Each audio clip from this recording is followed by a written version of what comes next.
Welcome to LangChain tutorial. Building truly conversational applications requires more than just a single prompt and response. They need memory. Today, we're diving into conversation buffer memory using the Running with Message History feature, powered by the Groq LLM. You'll learn how to preserve context across multiple interactions and build a fully conversational agent. We'll be connecting our LLM, defining our session history store, and observing the agent remember previous user details. First, we install the necessary packages, LangChain-Groq, the core LangChain components, and python-.env. Next, we handle our environment setup. We import critical components for chat memory, including ChatPromptTemplate, messages placeholder, and RunnableWithMessageHistory. As always, we load the Groq API key from our environment. We initialize the Groq LLM using the Llama 3.3-70B-versatile model and set a conversationally focused system prompt. Crucially, we use the messages placeholder with the variable name history.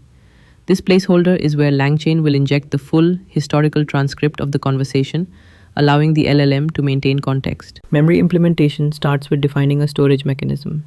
We create a simple dictionary called store to hold our sessions.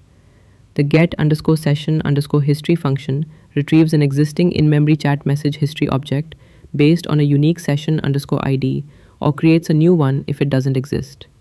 Finally, we wrap our main chain using RunnableWithMessageHistory, passing it the LLM chain and our session history function. This object is now fully stateful. Let's try the first interaction. We define a unique session_ID for user-1. The user's input is, "Hi, my name is Alice. I love Python programming." The assistant greets Alice and asks a general conversational follow-up question. Now for the memory test. The user asks a contextual question.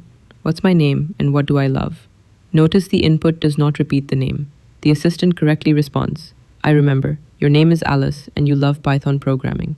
The agent successfully retrieved the context from the stored conversation history. Let's continue the conversation. Can you suggest a Python project for me? Since the agent knows Alice is a Python programmer, it directly suggests relevant projects like a to-do list app or a data science project, maintaining the flow and personalization of the conversation. To confirm what's happening behind the scenes, we can inspect the raw conversation history stored for user 1. You can see the full log of human and AI messages, the exact information the LLM sees on every subsequent call. This confirms that RunnableWithMessageHistory is maintaining the full conversational context. In summary, RunnableWithMessageHistory provides a simple, session-based way to maintain complete conversation history. While this is great for short to medium conversations and crucial for development, remember that for very long interactions, this method sends the entire transcript with every request, which can increase token usage and potentially hit the LLM's context window limit.